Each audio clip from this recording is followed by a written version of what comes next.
Hi. So after reading the title of this video, you might be understandably confused. After all, how can a movie-making software be the first video game that I ever played? Well, I assure you, Microsoft 3D Movie Maker was unlike any ordinary video game. After some digging, and I do mean digging, I managed to find this old disc of it out of one of our many CD holders. You remember those?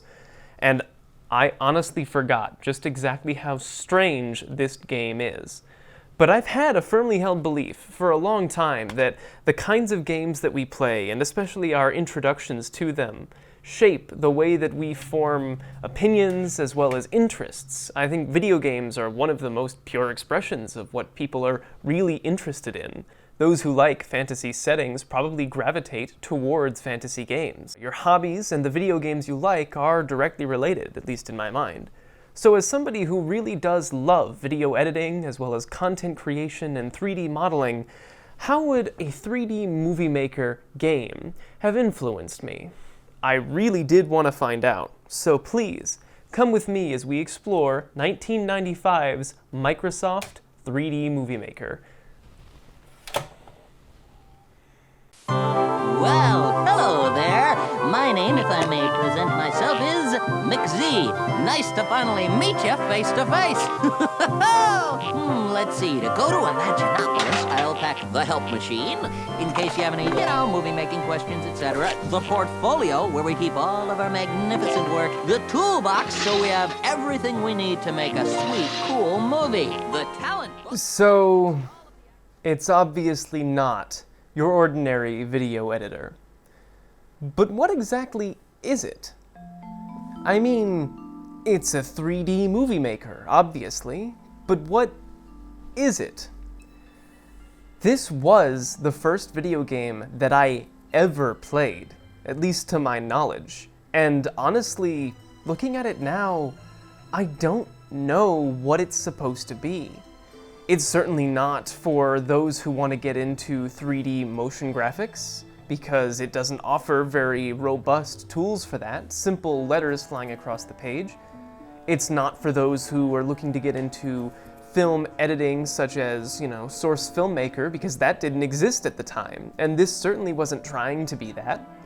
Was it a showcase for 3D talent and what Microsoft could accomplish? Well, they had already put together much more impressive games and other products. I truly don't know what this was trying to be, but I love what it is.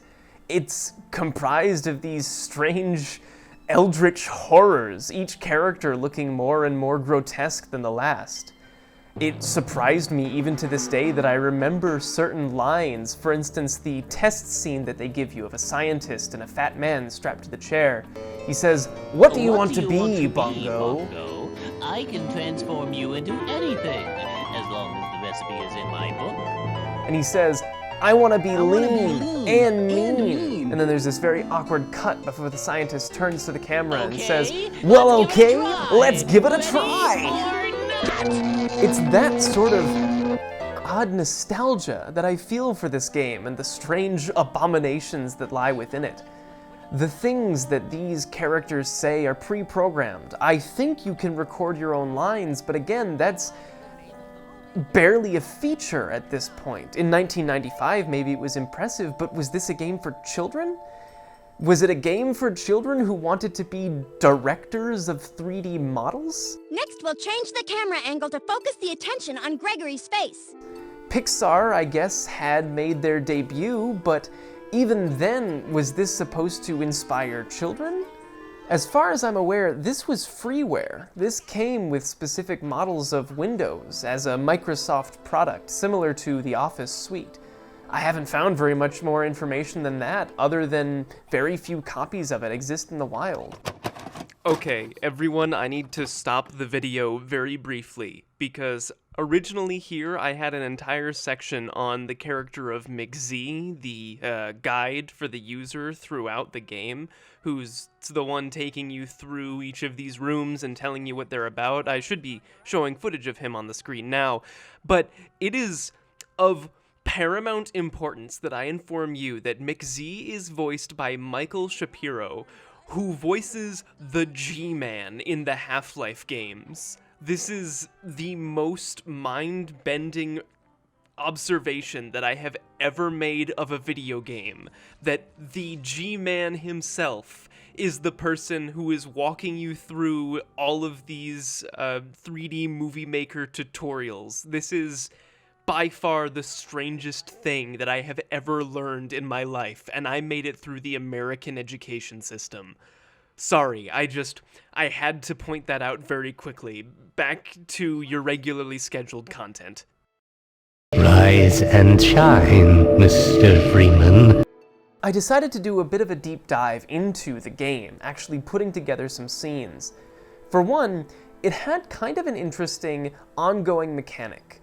It offered you the ability to collect talent pages for the talent book.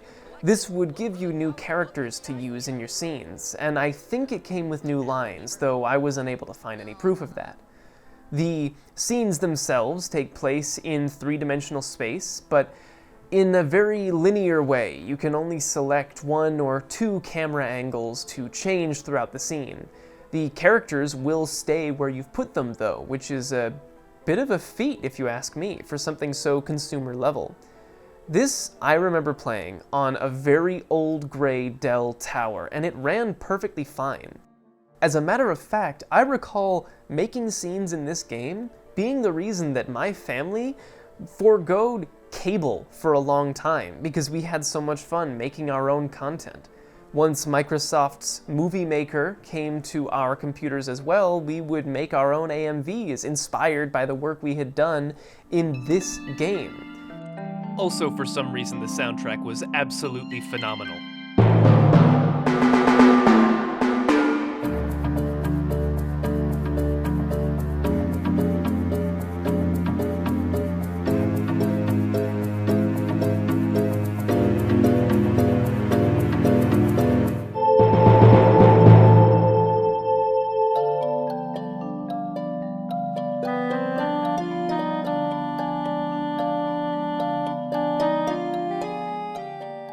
So, we really liked it. I really liked it. And I still do for all its grotesque abnormalities. But surely one person's nostalgia is not the reason an entire game was made. I really would love to know what the thought process behind this was, because as it stands, it's a very odd piece of my history. As far as how it influenced me, I think that it's very clear from the first game that I played that I was always going to have an interest in video editing and content consumption and creation. It's just something that's interested me, apparently, since I started playing video games. It's fascinating to me how something so simple might have started me on this path, and I would love to hear from you guys in the comments about the first game that you played and whether or not it had an influence on the kinds of things that you wound up doing in your life. Not just the games you play, but your careers, as well as the hobbies that you take up in your free time. Let me know in the comments. And as always, thank you for watching. My name is Jabberwocky, and I will see you next time.